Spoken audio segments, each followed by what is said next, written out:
James Mary Henson, aka Jim Henson.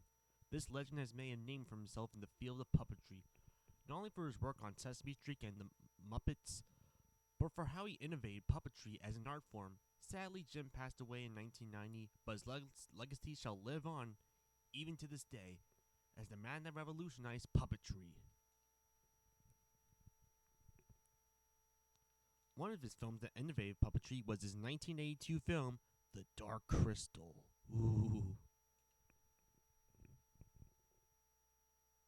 In this fantasy adventure film, it's set in a world filled with strange creatures. A group of strange and otherwise cruel creatures called Skeksis have conquered the world, thanks to a crystal that extends their power. So now it's up to two Gelfins named Jen and Kira to overthrow the tyrants and bring back the light in the crystal.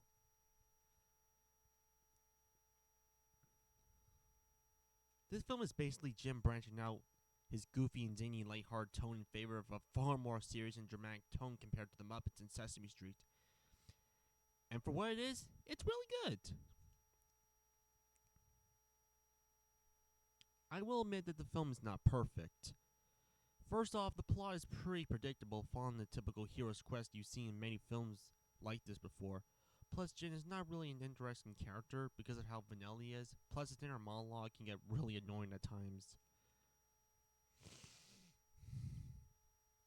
But enough about the nitpicks. Let's talk about the actual good stuff, like the world it's set in.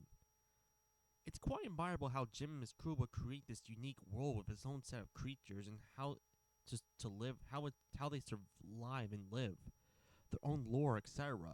The fact that we're only given a taste of this universe really makes us wonder what more of this world is, which is really great world building.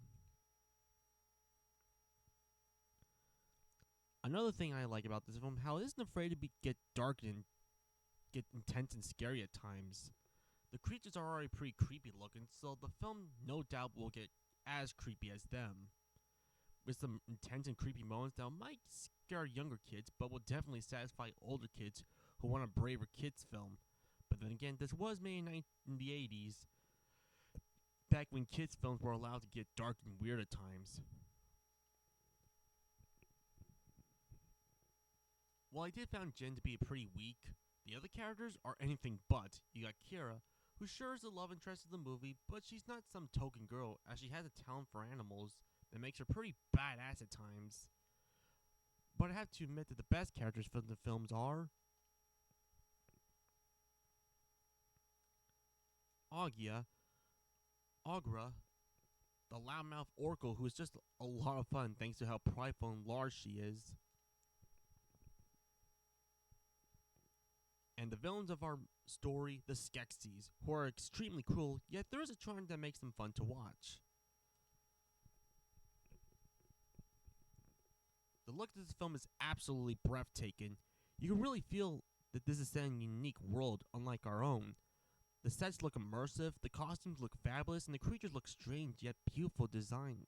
Credit should really go to the production designer Brian Froud, whose strange creature and set designs really fits the fantastic tone of the movie. And of course, we can't talk about The Dark Crystal without mentioning the puppetry for this film. Where do I begin? Because the puppetry is amazing. You can always count on Jim and his crew for some top-notch puppetry, because this is one of the best examples of amazing puppetry. It's amazing how much detail is put in these beings, but bringing them to life is a whole nother story. You can really appreciate the work and dedication for the puppetry, especially considering that some of the effects were considered revolutionary at the time it was made.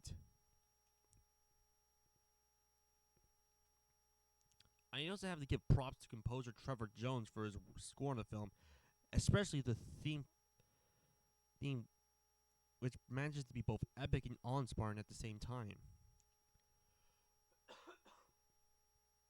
The Dark Crystal may not be a masterpiece with its cliche, predictable plot and underestimated main lead hero, but its amazing world building, memorable side characters, unique look, and incredible puppetry makes the film worthwhile.